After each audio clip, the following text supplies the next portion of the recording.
अस्सलाम वालेकुम। दुरूद शरीफ पढ़ लें।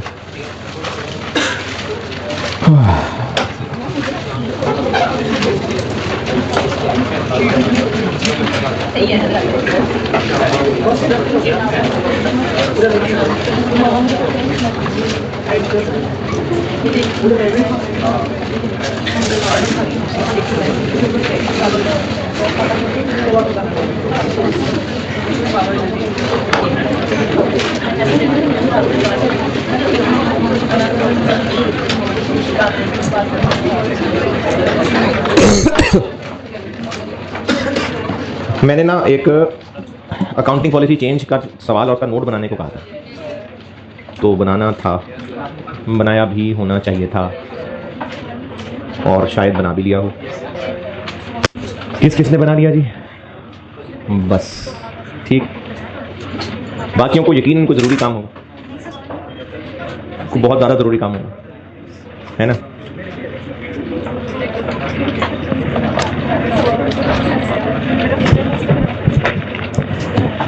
अच्छा, अभी वो क्लास से पहले एक बच्चा कह रहा था कि सारे सब्जेक्ट्स की क्लासेस हो रही हैं एक्स्ट्रा और हम साथ चल नहीं पा रहे, कॉप की भी और FR1 की भी और टैक्स की भी और लॉ की नहीं होगी, ख़त्म हो गया।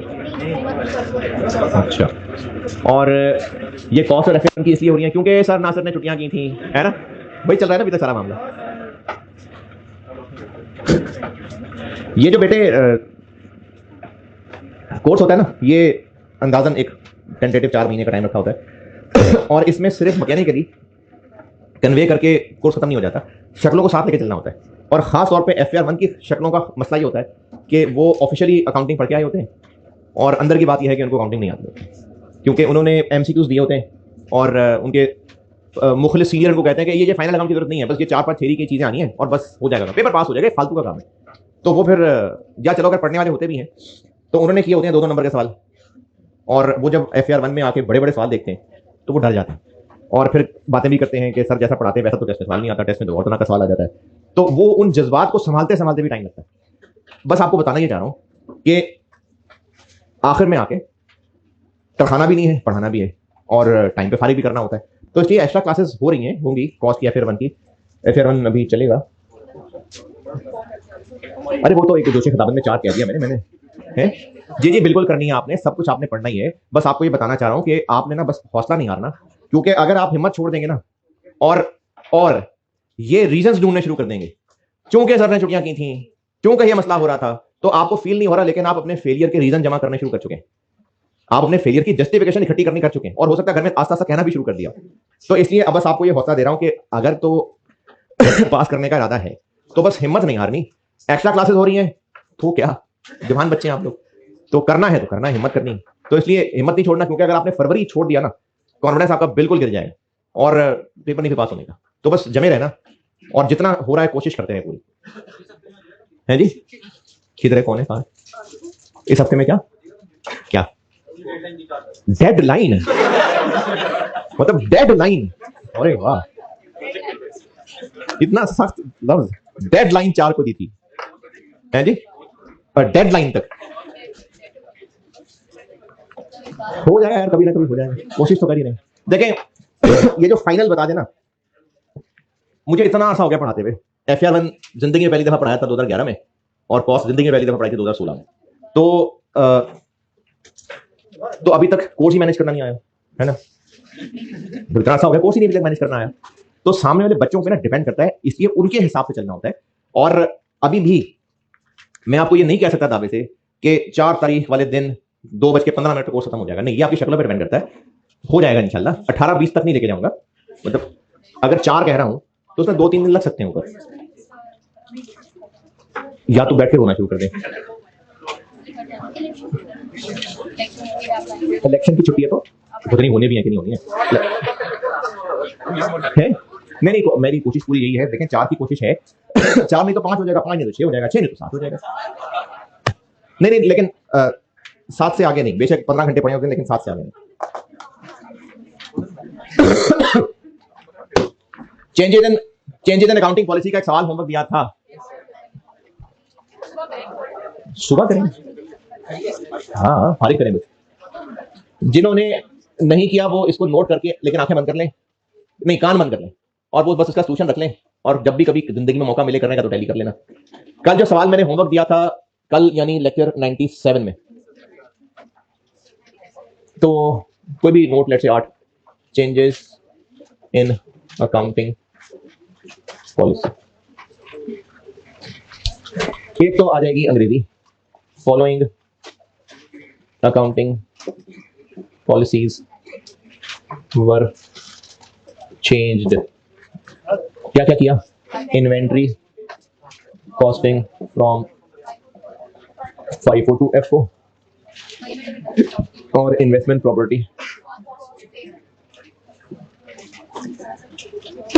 Cost model to fair value model. और इतना भी लिखना काफी है, क्योंकि कोई रीजन तो बताया नहीं। और अगर आप ये भी लिख दें कि these changes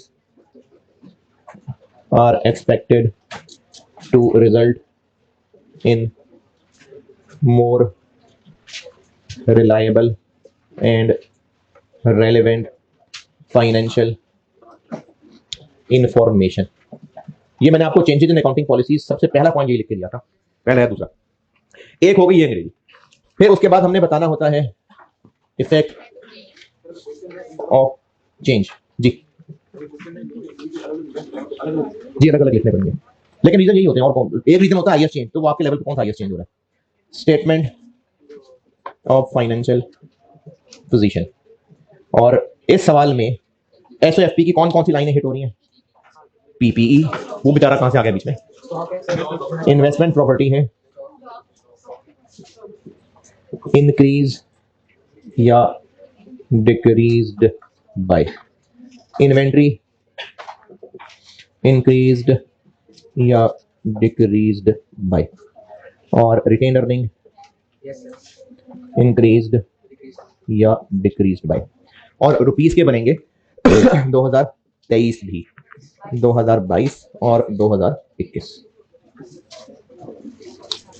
स्टॉक आसान है, ये जबानी कर लेते हैं। 2021 का स्टॉक, 2021 कहां से कहां तक पहुंचना है? 14 से, तो 5 हो जाएगा इंक्रीज। 2022 का क्लोजिंग 31 से 30, 2 से इंक्रीज। 23 का स्टॉक किससे? 7। और यहां पर 2 क्यों आया? वो ओपनिंग स्टॉक क्यों नहीं? क्योंकि एसओएफपी में सिर्फ क्लोजिंग स्टॉक है। इन्वेस्टमेंट प्रॉपर्टी ये जबानी मुश्किल है, और अगर तू करने की कोशिश भी करेगा तो गलती के चांसेस हैं। कॉस्ट और फेयर वैल्यू। अच्छा, ये जो इंक्रीज डिक्रीज है, चाहे एरर का सवाल हो चाहे पॉलिसी चेंज का सवाल हो, इंक्रीज डिक्रीज कैसे निकालनी है? एंड पे डिफरेंस ना। तो चाहे एरर का सवाल हो चाहे पॉलिसी चेंज का हो, तो डिफरेंस लेना है। किसका डिफरेंस लेना है? रिवाइज फिगर और जो पुरानी गई थी। चाहे पॉलिसी चेंज है चाहे एरर है, तो पुरानी चली गई थी कॉस्ट मॉडल पे और रिवाइज फेयर वैल्यू मॉडल पे। प्रॉपर्टी की कॉस्ट कितनी थी जी? 35। 2020 में कॉस्ट मॉडल पे रहे थे तो डेप्रिसिएशन चार्ज की थी, फेयर वैल्यू पे रहे तो 9 का इंक्रीज है। 2021 में यहां रहे तो डेप्रिसिएशन चार्ज की थी, यहां रहे तो 4 का गेन, 28 और 48। फिर 2022 में डेप्रिसिएशन चार्ज की थी, जबकि यहां पर फेयर वैल्यू गेन बनता है, अच्छा लॉस बनता है। और 2023 में 3.5 की डेप्रिसिएशन और 11। ठीक है,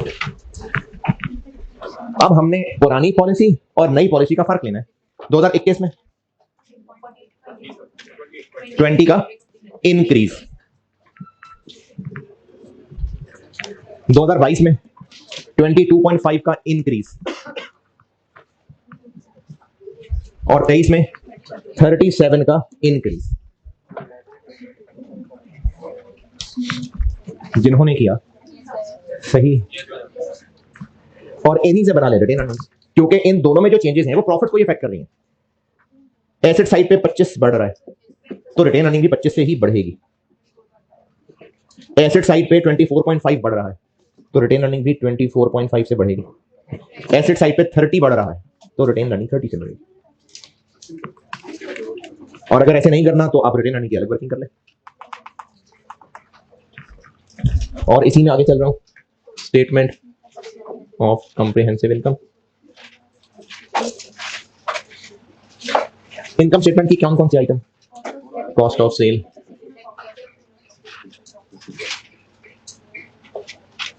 और डेप्रिसिएशन, और फेयर वैल्यू गेन लॉस कह दें, चाहे अदर इनकम कह दें, जो भी कह दें, नहीं ओसीआई नहीं, other income, other comprehensive income नहीं, वो फेयर वैल्यू गेन लॉस है। और प्रॉफिट, इनमें से अगर ज़बानी कर सकते हैं तो ज़बानी सही 2023 और नहीं 21 नहीं है इसमें, पहले शीट में एक था। डेप्रिसिएशन आसान है, पहले ये कर लेते हैं।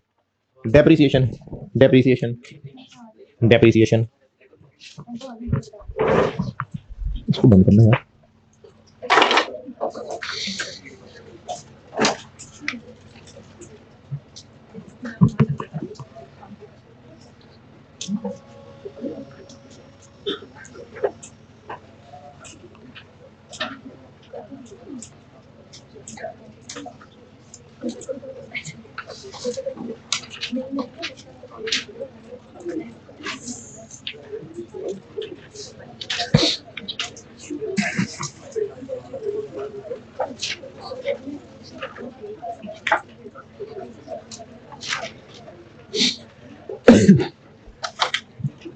डेप्रिसिएशन, डेप्रिसिएशन रिवर्स हो रही है तो डिक्रीज 3.5, डिक्रीज, डिक्रीज क्यों हो रही है? पहले चार्ज की थी, अब रिवर्स कर रहे हैं। अदर इनकम 22 में लॉस, 23 में 11, तो 11 और -1। और कॉस्ट ऑफ सेल अगर जबानी कर सकते हैं तो ठीक है, अगर जबानी नहीं कर सकते तो लिख लेते हैं। ये वैसे जैसे कॉस्ट ऑफ सेल में एडजस्टमेंट करते थे। क्लोजिंग स्टॉक 22 का क्लोजिंग, 22 का क्लोजिंग 2 से बढ़ाना है तो कॉस्ट ऑफ सेल कम हो जाएगी। 23 का क्लोजिंग 7 से कम करना है यानी कॉस्ट ऑफ सेल बढ़ जाएगी। और 21 का क्लोजिंग यानी 22 का ओपनिंग बढ़ाना है तो ओपनिंग बढ़ाएंगे तो कॉस्ट ऑफ सेल बढ़ जाएगी। 2021 का क्लोजिंग बढ़ाना है ना, तो 22 का ओपनिंग बढ़ाना है तो 22 का ओपनिंग स्टॉक बढ़ाएंगे तो cost of sale, opening stock बढ़ाना है कम करना है, बढ़ाना है कि कम करना है? बढ़ाना है। ओपनिंग स्टॉक बढ़ाते हैं तो कॉस्ट ऑफ सेल भी बढ़ जाएगी। तो कॉस्ट ऑफ सेल पे क्या असर पड़ेगा? 9 बढ़ेगा, 3 बढ़ेगा।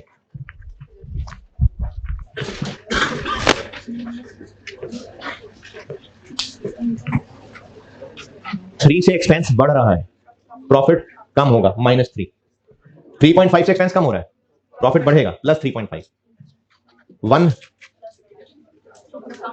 इनकम कम हो रही है, प्रॉफिट कम ही होगा, तो -3 + 3.5 -1 0.5।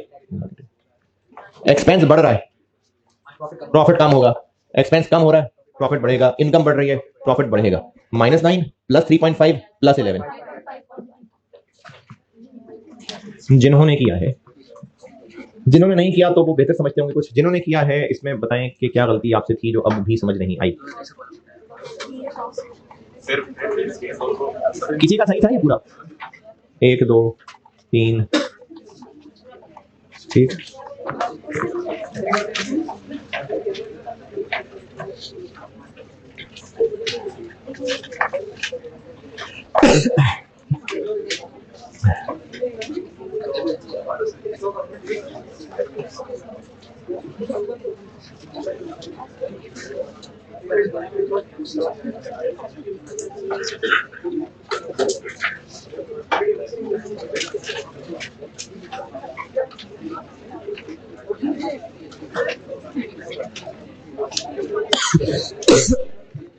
जी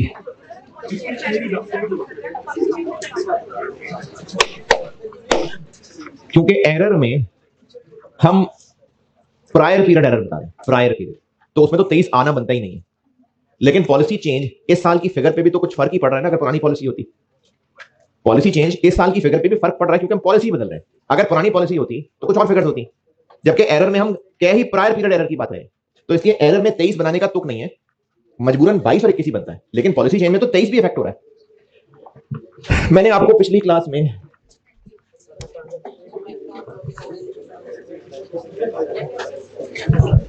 एनपीओ की जरूरी चीजें बता दी थी। अब करते हैं सवाल ही सवाल। आसान से शुरू करूंगा, फिर लेवल बढ़ाते जाएंगे।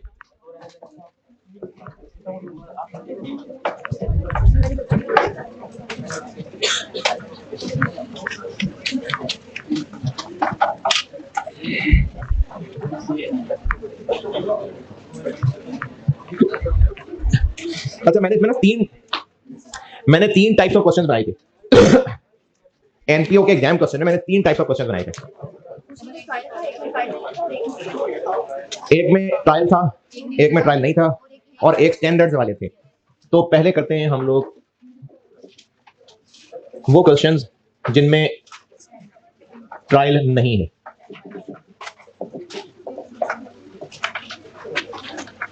पहले इनकी करते हैं प्रैक्टिस। पहले हम लोग ये पढ़ने लगे भाई। पहले हम वो फाइनेंशियल स्टेटमेंट बनाने के सवाल करने लगे जिनमें स्टैंडर्ड वो ट्रायल बैलेंस नहीं।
ये हेडिंग दे दी।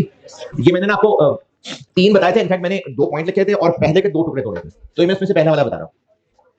अच्छा, अगर ट्रायल नहीं होगा तो फिर क्या गिवन होगा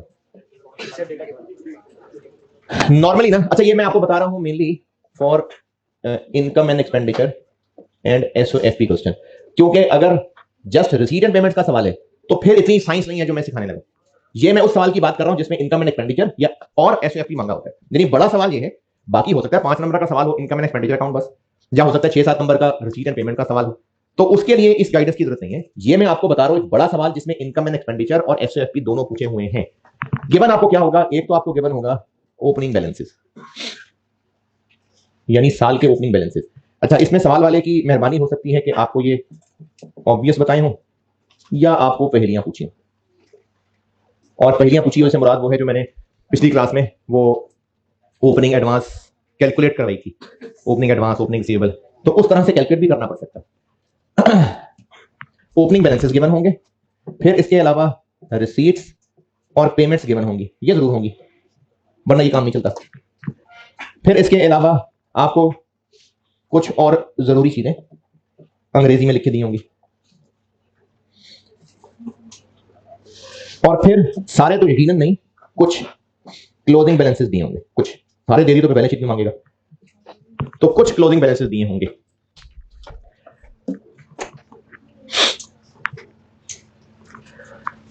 अच्छा, इस सवाल में ना, इस सवाल को करना कैसे है, आसान सवाल से शुरू कर रहा हूं फिर लेवल बढ़ाऊंगा। अभी मैं आपको एक सवाल सॉल्व करके दिखा रहा हूं, और इस सवाल को अभी आपने सिर्फ देखना ही है कि मैं कर कैसे रहा हूं, नोट भी करना है। लेकिन एक सवाल के पूरा हाथ से गुजर जाएगा ना, एक प्रोसीजर पूरा सामने ले आऊंगा, फिर मैं टिप्स बार बार आपको रिपीट किया करूंगा कि आपने कैसे क्या क्या चीज याद रखनी है। तो अभी इस वक्त आपको सिर्फ मेहनत मजदूरी करते हुए नजर आऊंगा मैं, और आप भी लिख रहे होंगे। एक बार एक सवाल पूरा गुजार लें, फिर मैं आपको कुछ टिप्स बताया करूंगा जो सवालों में हेल्प होगी। तो एक सवाल हम कर लेते हैं, इसको नोट कर लें। सबसे पहले सवाल पे हाथ डालते हैं। ऑटम 11 अटेम्प्ट का सवाल होगा सेहत क्लब के नाम पे।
सवाल तक पहुंच गए तो पढ़ना भी था यार।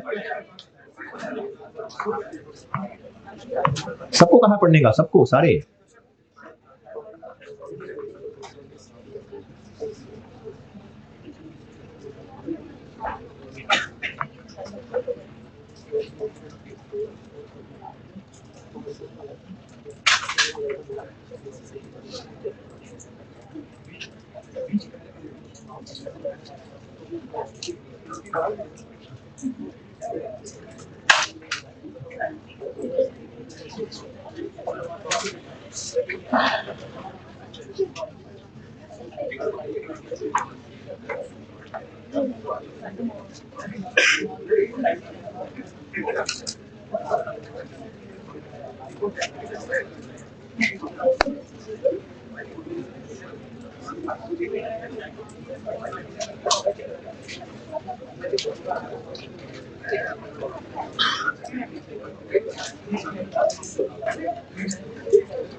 जी, अगर पढ़ रहे थे तो पढ़ लिया होगा।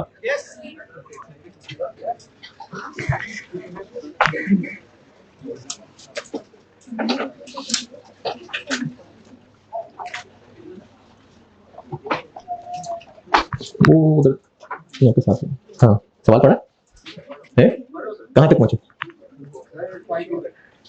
क्लब का नाम क्या है? कहाँ लिखा हुआ है? और कौन सा ईयर है? और ट्रायल बैलेंस का टोटल कितना आ रहा है? नहीं हुआ टोटल?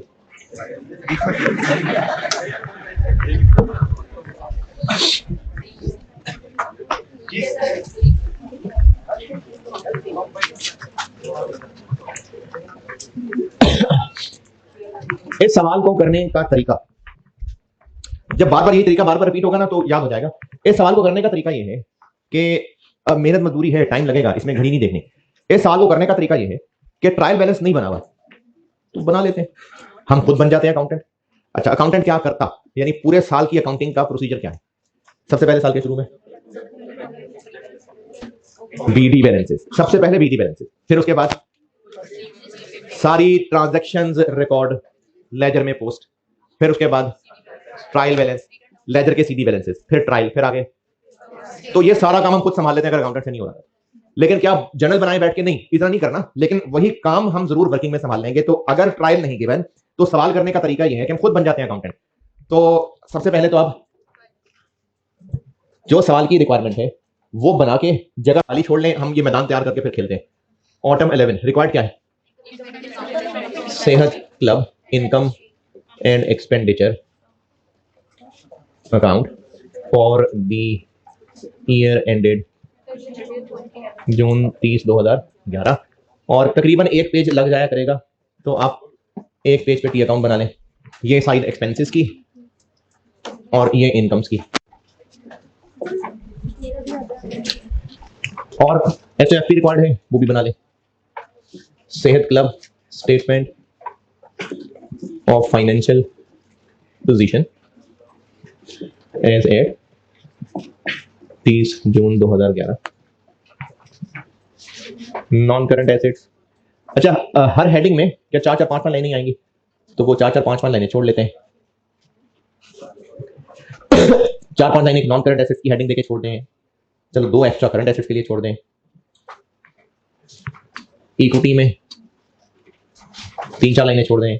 नॉन करंट लायबिलिटी 2-3 लाइनें बहुत हैं इसमें। वैसे नॉन करंट है नहीं सवाल में, लेकिन तरीका बता रहा हूं, तो चलो 2-3 लाइनें रख ली और को 5-6 लाइनें करंट लायबिलिटी की हेडिंग देके छोड़ दें। ये हमने सवाल का करिया मैदान तैयार, लेकिन अभी चल रहा है और मैदान। इनकम एंड एक्सपेंडिचर का अकाउंट बनाया, हेडिंग्स दी, खाली जगह छोड़ दी, एक पेज तकरीबन। इसी तरह एक पेज HFP के लिए, non current assets, equity, non current liabilities, current liability. 3-4 लाइनें ये बहुत हैं, 5-6 लाइनें बहुत हैं, 2-3 लाइनें काफी हैं, 2-3 लाइनें काफी हैं, 6-7 लाइनें बहुत हैं। ये आपको सवाल की प्रैक्टिस से आइडिया हो जाएगा कि कितनी कितनी जगह चाहिए होती है। यहां तक पहुंचे जल्दी जल्दी। नहीं नहीं, एंड पे नहीं, पहले क्या हुआ? इनकम एक्सपेंडिचर एक पेज बहुत है, स्टेटमेंट ऑफ फाइनेंशियल पोजीशन एक पेज बहुत है। इस सवाल में बेशक कम जगह लगेगी, लेकिन बड़े बड़े सवाल भी हैं। जल्दी जल्दी पहुंचे, फिर मैं वर्किंग में आता हूं।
जल्दी जल्दी। इसके बाद आएंगे वर्किंग्स में, और जो सबसे पहली वर्किंग होती है वो इस सवाल में चूंकि जरूरत नहीं है इसलिए अभी नहीं बता रहा, वो कल वाले सवाल में बताऊंगा। इस सवाल में उसकी जरूरत नहीं रही, तो इसलिए उसको छोड़ के उसके बाद काम ये होगा कि अकाउंटेंट बनना है हमने, तो सबसे पहले साल के शुरू में क्या चाहिए? BD balance. तो जितने भी बीडी बैलेंसेस हैं कहाँ हैं? हाँ जी, पिछले साल की HFP दी तो है, तो बस हैं, और कौन से होने चाहिए उन्हें? तो पिछले साल की HFP है, तो सारे के सारे ओपनिंग बैलेंस बिल्कुल क्लियर दिए हुए हैं। तो वर्किंग में जितने भी आपको ओपनिंग बैलेंसेस हैं सबके टी अकाउंट खोल लेंगे और उनमें बीडी बीडी लिख लेंगे। तो एक साइड से शुरू कर दें, एसेट साइड से शुरू कर दें। चले, क्या क्या है? फर्नीचर। और इस टी अकाउंट के लिए कितनी जगह चाहिए ये भी आपको प्रैक्टिस से आइडिया हो जाया करेगा, लेकिन 2-3 अकाउंट बड़े होंगे, बाकी वही 4-5 लाइनों वाले होंगे। और क्या है? नहीं, इसका बीडी क्या आ गया? 40,000। और क्या है? इक्विपमेंट है 20,000। और क्या है? इन्वेस्टमेंट है। कितनी है? 1 लाख। और क्या है? अच्छा, ये सब्सक्रिप्शन रिसीवेबल आ गया, लेकिन ये वही सब्सक्रिप्शन वाला अकाउंट है, तो इसके लिए हम वही सब्सक्रिप्शन वाला अकाउंट बना लेते हैं।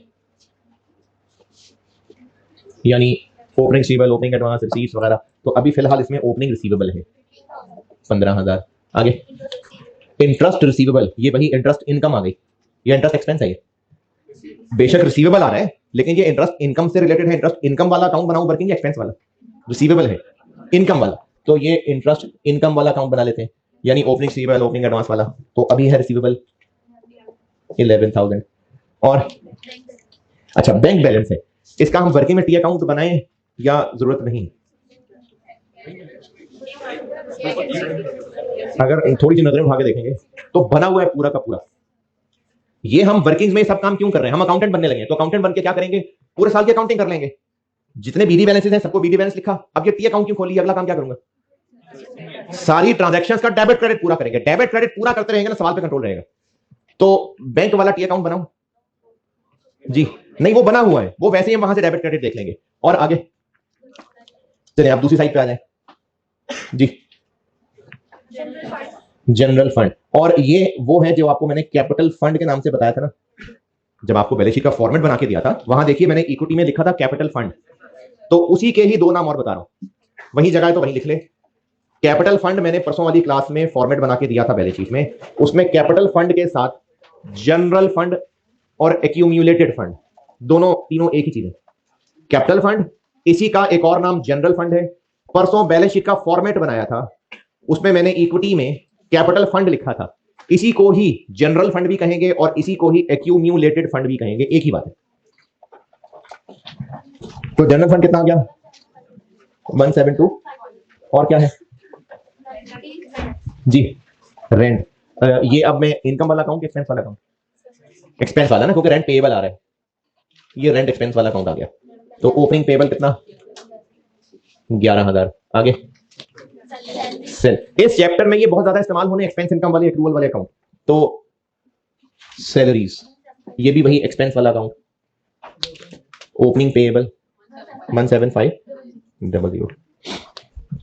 1 2 3 4, ये क्या बनाया अकाउंट? ये वही जो एक्रूवल प्री पेमेंट वाले टॉपिक में बना के दिए थे ना, वही है, वो इस्तेमाल होने लगे यहाँ। और आगे सैलरी के बाद बस। तो वर्किंग्स में अभी तक क्या किया? इनकम एंड एक्सपेंडिचर एसएफपी का फॉर्मेट बनाया, फिर हेडिंग 3 जगह छोड़ दी, फिर क्या किया? वर्किंग्स में आगे जिनके भी बीडी बैलेंस थे सारे टी अकाउंट बनाए और उनमें बीडी बीडी लिख दिए। अब अगला काम क्या करेंगे? अकाउंटेंट बन गए हम, अब सारी ट्रांजैक्शंस का डेबिट क्रेडिट पूरा करना है। तो फिर सवाल की पहली लाइन से शुरू कर देते हैं और डेबिट क्रेडिट पूरा करते जाते हैं। डेबिट क्रेडिट पूरा करते रहेंगे ना, सवाल कंट्रोल में रहेगा। और इस सवाल की अच्छी बात यह है कि 60-70% तक हर स्टूडेंट नंबर ले सकता है, क्योंकि चीजें ज्यादा होती हैं।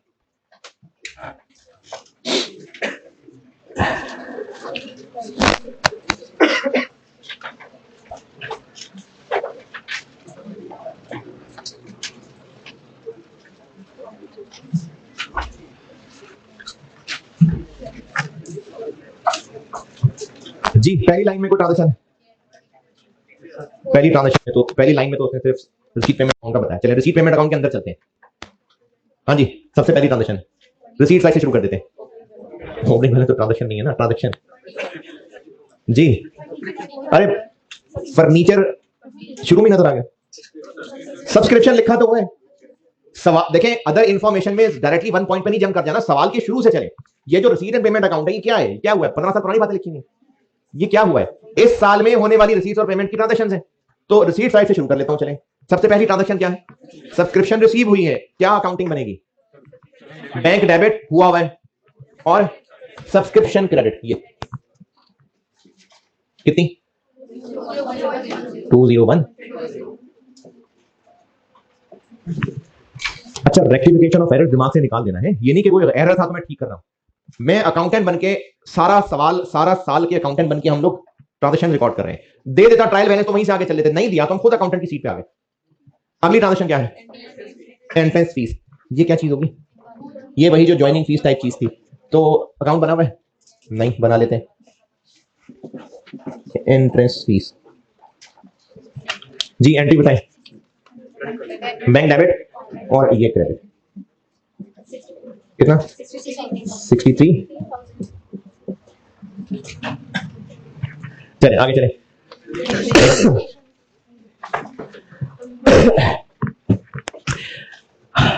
अच्छा जी, रिसीवर किधर है? वो ट्रांजैक्शन है, फिर क्या है? 0.5 में क्या लिखा है? ये क्लोजिंग बैलेंसेस है ना। तो पहले हम ट्रांजैक्शन रिकॉर्ड कर लें, फिर क्लोजिंग बैलेंस की बारी आ जाएगी। बीडी बैलेंस से देखिए, फिर अगला काम क्या करना है? सारी ट्रांजैक्शंस की पोस्टिंग करनी है। फिर जब सब कर लेंगे तो सीडी बैलेंस पे भी आ जाएंगे। अच्छा, अगर आपको जो मैं बात बता रहा हूं वो आसानी से समझ आ जाए तो ठीक है, नहीं तो टी अकाउंट बना दूंगा। रिसीट्स पेमेंट्स में जो रिसीट्स और पेमेंट कोई इनकम एक्सपेंस के ही हो रहे होंगे। अगर उस आइटम का सवाल में जिक्र नहीं है तो उसका टी अकाउंट बना के ना टाइम जाया नहीं करेंगे, वो सीधी इनकम और एक्सपेंस में ही जाके लिख देंगे। ये बात दोबारा सुनिए, आपको यहां रिसीट साइड पे डोनेशन नजर आ रही है, डोनेशन का सवाल में दोबारा कहीं जिक्र आया? हाँ आया है, इक्विपमेंट है ना, तो इसलिए फिर इसका बना लेते हैं टी अकाउंट। डोनेशन आ रही है ना, सवाल पूरा पढ़ा होगा तो सवाल होगा, तो इसलिए हाँ बना लेता हूं T account. Working 10 donation entrance fees बना ली क्या? उसका दोबारा कहीं जिक्र नहीं आया, एंट्रेंस फीस का कहीं दोबारा जिक्र नहीं आया, क्लोजिंग बैलेंस आ रहा है ना, तो हाँ उसका रखना है टी अकाउंट जी। क्या एंट्री बनी? बैंक डेबिट डोनेशन क्रेडिट, कितनी? 38,000। और चलना तरतीब से है, इधर उधर छलांगे लगा के इधर उधर जाते रहेंगे ना तो फिर सवाल हो जाएगा, तरतीब से चलते रहेंगे बस। और क्या है रिसीट साइड पे?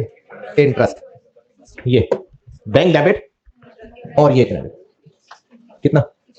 16,000। चले आगे चले। और रिसीट्स में क्या है? ये फर्नीचर डिस्पोज ऑफ किया है, तो इसके लिए बनेगा वो बचपन में पढ़े हुए डिस्पोजल अकाउंट। बताएं एंट्री क्या बनी? बैंक डेबिट नहीं, ये डिस्पोजल क्रेडिट, कितने का? 500। बैंक डेबिट और डिस्पोजल क्रेडिट सेल प्रोसीड्स है। अभी सब 500 क्या है? जितने रुपए का बेचा है, तो बैंक डेबिट डिस्पोजल क्रेडिट। तरतीब से चलते रहेंगे तो सवाल कंट्रोल में रहेगा। रिसीट्स हो गई पूरी, चले पेमेंट्स, सैलरीज। रेहान साथ साथ रहना यार ध्यान से जी। सैलरीज, सैलरीज डेबिट और बैंक क्रेडिट हुआ है सवाल में 63,500। आगे रेंट, रेंट डेबिट और बैंक क्रेडिट कितना? 34,000।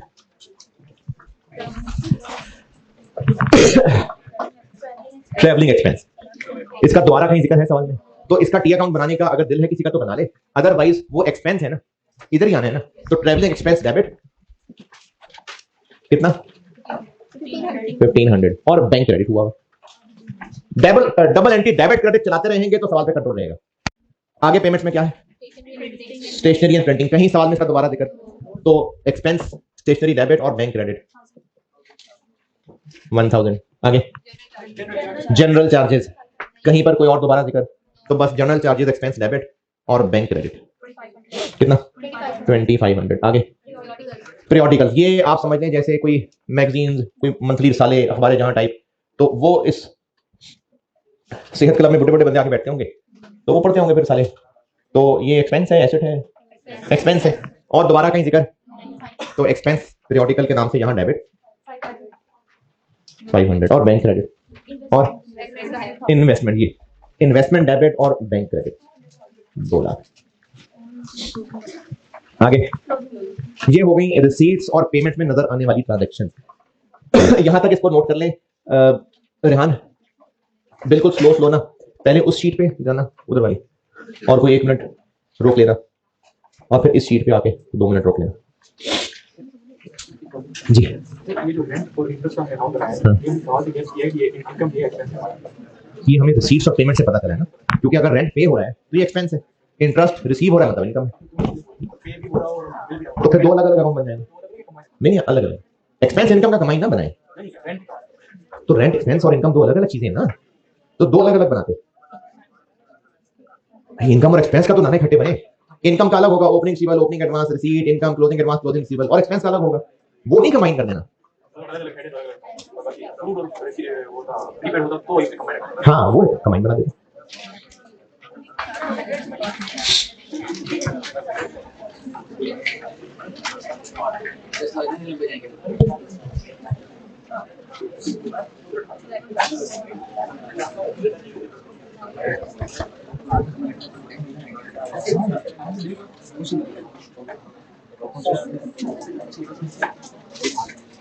जल्दी जल्दी चले आगे ट्रांजैक्शन में चलते हैं। पॉइंट नंबर 1, फर्नीचर 1 जुलाई 9 को खरीदा, तो यहां फर्नीचर डेबिट कर दो। नहीं, ये तो जो बेचा है ये उसकी कहानी बता रहे हैं कि ये खरीदा था 1 जुलाई 9 को, तो ये क्यों बताया है? ताकि हम डिस्पोजल वाली पूरी ट्रांजैक्शन बना सकें। तो इसकी कॉस्ट आ गई 4000, और इसकी, अच्छा ये बुक वैल्यू पे अकाउंट है कि कॉस्ट पे है? बुक वैल्यू पे है। कैसे पता? अगर ना लिखा होता नेट। नहीं, रिड्यूसिंग से ऐसा ताल्लुक नहीं है। एसओएफपी में एक्यूमुलेटेड अलग नजर आ रही है, तो बस फिर ये नेट बुक वैल्यू है। तो हमने क्या करना है, इस फर्नीचर जो बिका उसकी बुक वैल्यू यहां क्रेडिट और यहां डेबिट। ये हमें पॉइंट नंबर 1 में इसकी सारी ट्रांजैक्शन की डेट इसलिए बताइए ताकि डिस्पोजल की अकाउंटिंग पूरी कर सके। तो जो फर्नीचर बिका उसकी book value furniture debit, disposal debit, furniture credit. कितनी बुक वैल्यू है? 4000 तो कॉस्ट थी, तो इसकी डेप्रिसिएशन तक जाना पड़ेगा और डेप्रिसिएशन रिड्यूसिंग बैलेंस है। तो बस फिर ठहर जाए, फिर पॉइंट नंबर 3 पे आएंगे तो देखते हैं। अभी इतना पता चल रहा है कि 4000 इसकी कॉस्ट थी। तो अभी जब पॉइंट नंबर 3 पे आता हूं तो फिर इसको भी बीच में कवर कर लेते हैं। पॉइंट 2 जी, ये वही वाला फर्नीचर है? नहीं, ये कोई और है। 1 जुलाई 2010, यानी ये भी इसी साल की ट्रांजैक्शन आ गई। इसमें एक फर्नीचर था जिसकी बुक वैल्यू 6000 थी और वो एक नए फर्नीचर के साथ ट्रेड इन हुआ है, यानी एक्सचेंज हुआ है और पैसे भी दिए हैं। हाँ लिखा है पैसे दिए हैं। पैसे दिए होते तो पर पेमेंट में ना आ रहा होता है। पैसे कितने दिए हैं? नहीं दिए ना। तो पुराने की फेयर वैल्यू 67, पुराने की फेयर वैल्यू क्या बोल रहा है, नए की फेयर वैल्यू 6700 है। तो हमने पुराना दिया है और नया ले लिया। तो वो तब था अगर किसी की फेयर वैल्यू ना पता चल सकती हो, तो वो तब की बात थी। तो पुराने की फेयर वैल्यू नहीं है, नए की तो है ना। तो अगर 6700 वर्थ के फर्नीचर के बदले हम पुराना उसको दे रहे, तो पुराना भी कितने में बिक रहा है? 67 में बिक रहा है। नए एसेट की cost is equal to trade allowance plus cash. Cash 0 है तो ट्रेड अलाउंस भी कितना? 6700। तो इसमें अब हमारे पास कंप्लीट एक्सचेंज की अकाउंटिंग आ गई। नया एसेट डेबिट कितने से, और पुराना यहां से निकाल के डाल देते हैं डिस्पोजल में 6000।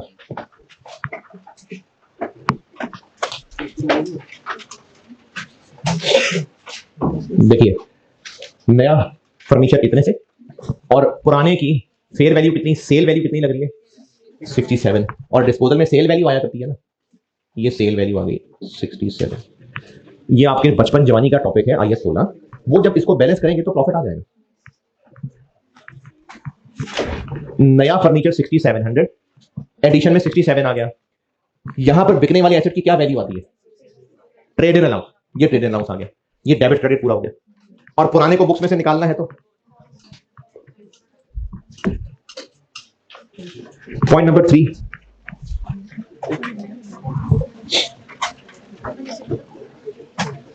तो दो अलग अलग फर्नीचर बेचेंगे, कोई बात नहीं। पहले वाली की वर्किंग मैंने इसलिए रोकी हुई है क्योंकि पॉइंट 3 में डेप्रिसिएशन कैलकुलेट करेंगे तो पहले वाले की भी फिगर मिल जाएगी। पॉइंट नंबर 2 नहीं समझ आया सबको। पॉइंट 3, फर्नीचर पे डेप्रिसिएशन करते हैं कैलकुलेट, और डेप्रिसिएशन कैलकुलेट करना तो आपके लिए मसला ही कोई नहीं है।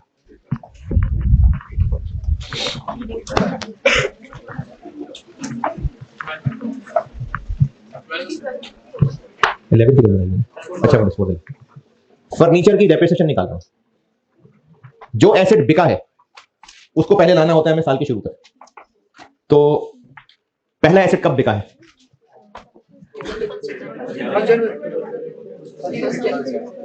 जी, तो पहले हमें इसको बुक वैल्यू लानी पड़ेगी 1 जुलाई 10 तक। ये जो बचपन में आए सोना पड़ा है ना बहुत सारा, ये मैं वो काम कर रहा हूं। बिकने वाले एसेट को पहले साल के शुरू तक लाना होता है हमने। कॉस्ट क्या चीज की? 4000। कब खरीदा था? 1 जुलाई। तो बस सिर्फ इसकी जिंदगी का 1 साल ही गुजरा था। 3200। और फिर इस साल में कितने महीने और? 3200 पे 20%, 20 है ना, 6/12 जी 320। तो बिकते तक इसकी बुक वैल्यू हो गई 2880। फिर इसके अलावा दूसरा भी बिका है, लेकिन उसकी आपको बुक वैल्यू खुद ही बता दी, और वो भी कब की? 1 जुलाई को ही बेच दिया। तो ये तो इस साल में डेप्रिशिएट भी नहीं होगा। ये होना था, इसकी हमें वर्किंग करनी पड़ी। और अब हम इसी वर्किंग 12 में ही चल रहा हूं। डेप्रिसिएशन फॉर द ईयर निकालते हैं। कैसे जी? रिमेनिंग ओपनिंग पे पूरा साल कितना रिमेनिंग ओपनिंग? साल के शुरू में फर्नीचर का बैलेंस कितना है? 40,000 माइनस जो जो बिक रहा है उसकी बुक वैल्यू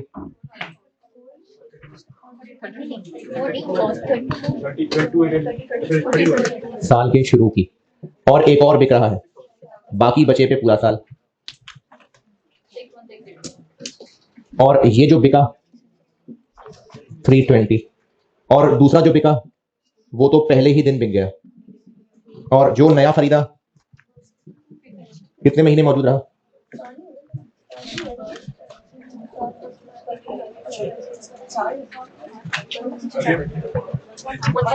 वन थ्री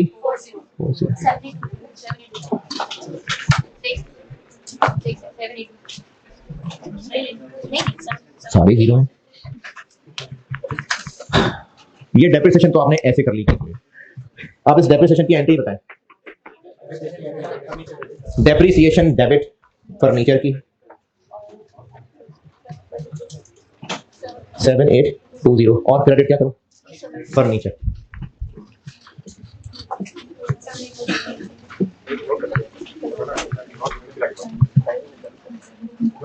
और ये पुराने वाले की बुक वैल्यू निकाल ली 2880 और 2 कितना करें नोट?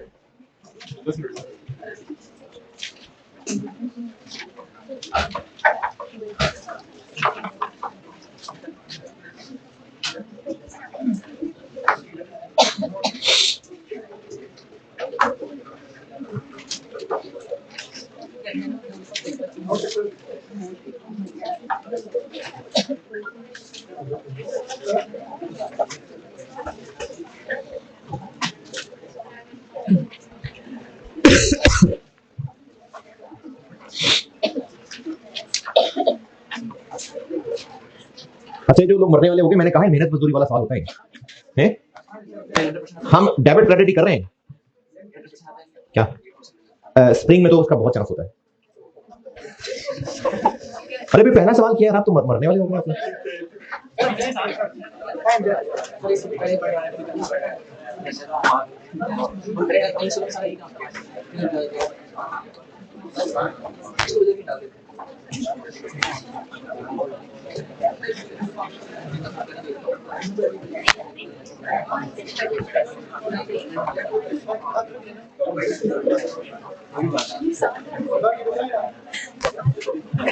अच्छा, इसमें मुश्किलें क्या हैं सिवाय जो मजदूरी की मौत पड़ रही है? तो मजदूरी, मेहनत मजदूरी है ना, तो वो तो है। अरे पहला सवाल करके थोड़ी पेपर में जा रहे हैं, प्रैक्टिस करनी है आपने। बाकी लिखता हूं ना, आप लोग ये तो नोट करें। तो आप कर लेना, मैं रुक गया।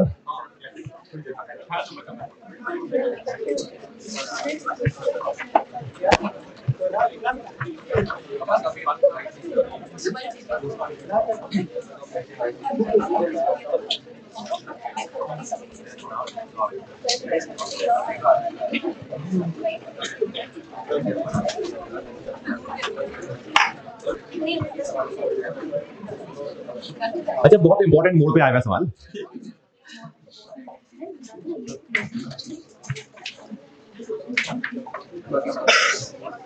चलें, मुझे बाकी कर लेने दें, फिर तस्वीर खींचे तो घर जाके आपको लिखती है। पॉइंट नंबर 1 और 2 पूरा कर दिया मैंने। पॉइंट नंबर 3 अभी आधा हुआ है। पॉइंट 4, 5 से गुजरेंगे तो हम इस पे वापस आएंगे, क्योंकि पूरा सवाल पढ़ा होगा तो पता चल जाएगा कि इक्विपमेंट आगे भी कहीं है। तो point number 4, equipment debit donation credit कितना? 12,000 इक्विपमेंट डेबिट, और ये डोनेशन क्रेडिट,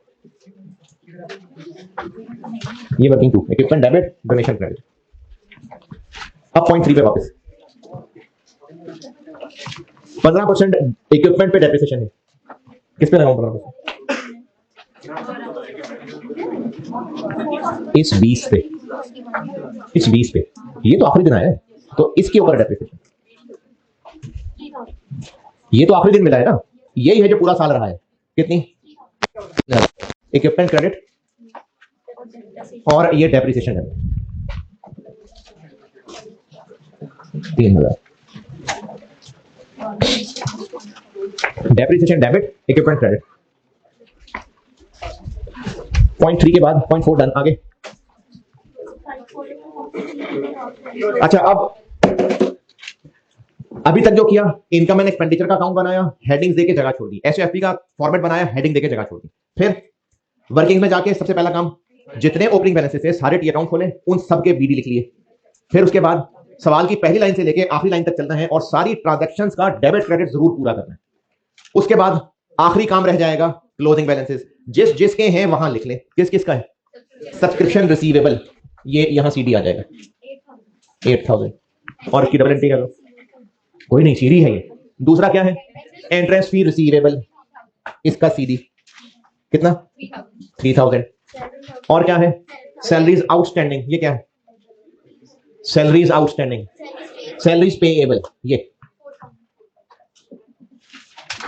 और क्या है? रेंट आउटस्टैंडिंग, ये क्या है? ये रेंट पेएबल 2000। अच्छा, ये ना मुझे बस पूरा करते हुए देख लें, फिर पिक्चर खींचें और जाएं, फिर आप इसको नोट करें घर जाके। हैं? इनकम एंड एक्सपेंडिचर का फॉर्मेट बनाया, हेडिंग दी, जगह छोड़ दी। एसओएफपी का फॉर्मेट बनाया, हेडिंग दी, जगह छोड़ दी। उसके बाद सारे जितने बीडी बैलेंस थे टी अकाउंट खोले, बीडी बैलेंस लिख दिए। फिर अगला काम, सारी ट्रांजैक्शंस को डेबिट क्रेडिट किया, ये किया अब तक। और जब सारी ट्रांजैक्शंस पूरी कर ली तो सबसे आखिर में सीडी बैलेंस जिस जिसके थे वहां वहां लिख दिए। यहां तक जो किया, मेहनत मजदूरी की, काम चोरी मौत के अलावा। और इसमें बताइए क्या मुश्किल नजर आ रही है? अब आखिरी काम कि ये जो हमने फैलाया हुआ है इसको समेटेंगे। हमें इसमें से कहीं इनकम एक्सपेंस मिलेगा, कहीं एसेट लायबिलिटी मिलेगा। अब आप इसको समेटें, किधर गया ये? फर्नीचर में बीडी, एडिशन, डिस्पोजल, डेप्रिसिएशन सब आ गया, क्या मिलेगा? सीडी। देखिए कितना,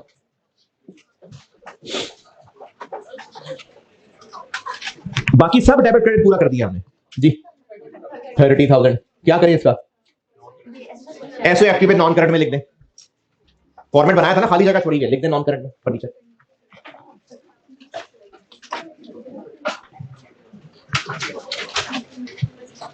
इक्विपमेंट, बीडी है, एडिशन है, डेप्रिसिएशन है, क्या मिलेगा? सीडी 20। कहां लिखें? नॉन करंट एसेट्स में लिख दें इक्विपमेंट।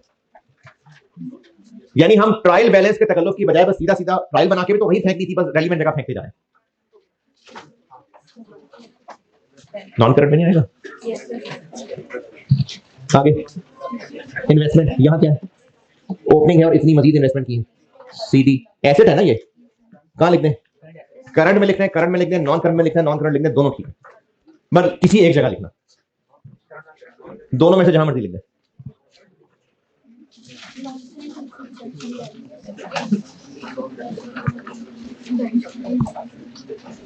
आगे ये हमारा वो मल्टीपल पर्पस वर्किंग अकाउंट, यहां से हमें क्या क्या मिलना है? इनकम मिलनी है, नहीं सी तो है ना 19, ये इनकम मिल गई। और यहां से क्या कहां जाता है? ये हमारा ये वो जो मल्टीपर्पज अकाउंट 194 है, सब्सक्रिप्शन इनकम का अकाउंट, ये जो परसों बना के दिया था, इसी से इनकम की फिगर आनी है और यहीं से क्लोजिंग रिसीवेबल एडवांस जाना है। क्या क्या कहां कहां बताएं? ये लिख दें इनकम एंड एक्सपेंडिचर में, इनकम्स में सब्सक्रिप्शन इनकम, और ये करंट एसेट्स में सब्सक्रिप्शन रिसीवेबल।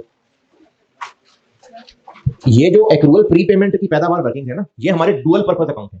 यहां से हमें दो चीजें मिलनी है, क्योंकि मिक्सचर जो अकाउंट बनाया हुआ है, यहीं से हमें इनकम एक्सपेंस मिलना है और यहीं से क्लोजिंग पेएबल रिसीवेबल मिलना है। ये सब्सक्रिप्शन इनकम बन गई और ये रिसीवेबल करंट एसेट्स है। यहां बताएं, बीडी है, रिसीट्स है, क्या ज्यादा बेहतर है, इनकम या क्लोजिंग एडवांस? देखिए ये दो ही चीजें और कुछ नहीं है। यहाँ ओपनिंग रिसीवेबल है 11,000, रिसीट है 16,000, तो बैलेंस करके यहां पर 5,000 की इनकम लिखें, या कोई इनकम ही नहीं है और सारा ही एडवांस है। इनकम है तो इनकम आ जाएगी 5 की, कहां लिखें इसको? लिख दें इनकम में इंटरेस्ट इनकम। किसी को ये ज्यादा बेहतर लग रहा है कि नहीं इनकम नहीं, क्लोजिंग एडवांस ही होगा, मतलब इस साल में कोई इंटरेस्ट इनकम ही नहीं है।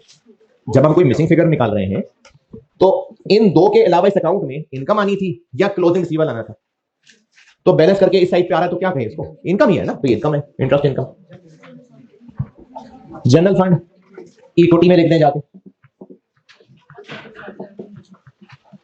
इक्विटी में ये इनर कॉलम में इसमें अभी सरप्लस ऐड होना है, फिर आउटर कॉलम में जाना है। इधर आएंगे, opening payable, closing payable, payment. Opening payable है, क्लोजिंग पेबल है और पेमेंट है, तो क्या होगा ये एक्सपेंस कितना 25,000। भाई रेंट पेबल का ओपनिंग पेबल है, क्लोजिंग पेबल है, दिमाग पता नहीं है कि नहीं है पेबल।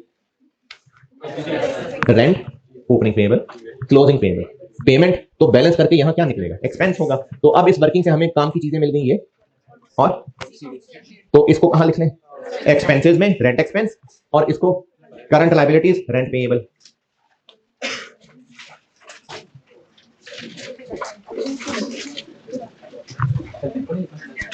ये समेट लो पहले, opening payable, closing payable, payment, expense for the year कितना 50,000। बताएं कहां कहां क्या क्या। सैलरी एक्सपेंस लिख लें एक्सपेंसेस में, और सैलरी पेएबल लिख लें करंट लायबिलिटीज में।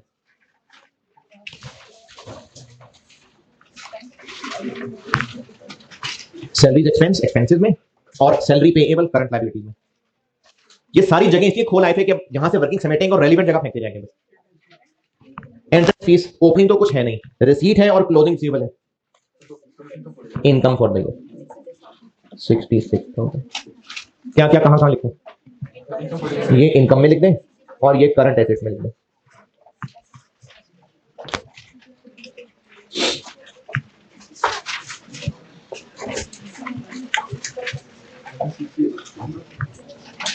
करंट एसेट्स में एंट्रेंस फीस रिसीवेबल। कितना पढ़ा यार आप लोगों ने आज, और आपको फिर इन्वेंटरी मैनेजमेंट भी पढ़ना है।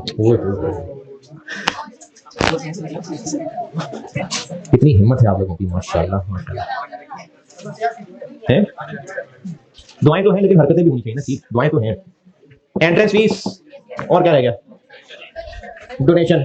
ये क्या है जी, ये इनकम है, तो इनकम की फाइनल फिगर क्या बन गई 50,000। क्या करें इसको, डोनेशन इनकम्स में लिख दें।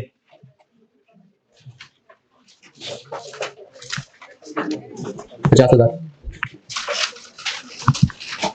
आखिरी यहां से क्या पता चलेगा, या गेन होगा या लॉस होगा। देखिए क्या है, लॉस है, लॉस 16। क्या कहां लिखें इसको, एक्सपेंसेस में लिख दें लॉस ऑन डिस्पोजल। ये नहीं आ रहा 1680, लॉस ऑन डिस्पोजल एक्सपेंसेस में। और क्या रह गया, और एक टी अकाउंट हमारा सवाल में बना पड़ा है, बैंक का सीडी कहां लिखें, बैंक का सीडी करंट एसेट्स में लिख दें। एक टी अकाउंट है ना जो बनाया नहीं था कि सवाल में बना पड़ा है बैंक का, तो उसका सीडी बैलेंस करंट एसेट्स में। अच्छा बस सिर्फ हौसला कायम रखें, इसमें मेहनत मजदूरी हुई है, मुश्किलें कुछ नहीं हुई हैं, और ये सवाल प्रैक्टिस से ही आपके लिए आसान हो जाएगा काम। इनकम एक्सपेंडिचर एसएफपी का फॉर्मेट बनाया, हेडिंग्स दी, जगह छोड़ दी, फिर वर्किंग्स में जाकर बीडी बैलेंसेस जितने भी थे टी अकाउंट में बीडी बैलेंस लिख दिए, फिर सारी ट्रांजैक्शन डेबिट क्रेडिट लिखते गए, फिर CD balances relevant T account में लिखे, फिर ये सारा जो रायता फैलाया था इसको समेटना है, और फिर इसमें से बैलेंस शीट और इनकम एक्सपेंडिचर की चीजें मिलनी है। अब ये सारा कुछ समेट दिया, इनकम एंड एक्सपेंडिचर हो गया पूरा, उसका निकलेगा प्रॉफिट या लॉस यानी सरप्लस या डेफिसिट। वो कहां जाएगा, वो जनरल फंड में ऐड हो जाएगा, और इंशाल्लाह बैलेंस शीट टैली हो गई होगी। है जी, सारा कुछ कर दिया। अब आपके इनकम एंड एक्सपेंडिचर में इनकम एक्सपेंसेस सारे आ गए हुए हैं, उसको बैलेंस करें तो कितना 93,000 सरप्लस डेफिसिट। प्रॉफिट आ रहा लॉस आ रहा, इनकम ज्यादा है,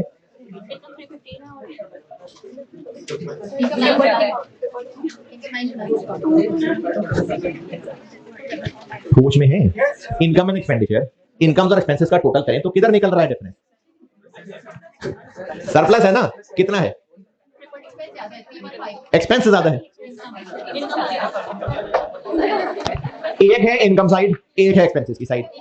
इनकम ज्यादा है तो प्रॉफिट हुआ ना, तो वो सरप्लस आ गया कितना 222,000। इनकम एंड एक्सपेंडिचर खत्म, और इस 222 का क्या करें जनरल फंड में ऐड कर दें, और अब आपकी बैलेंस शीट हो गई होगी टैली। चलें बस, अल्लाह हाफिज।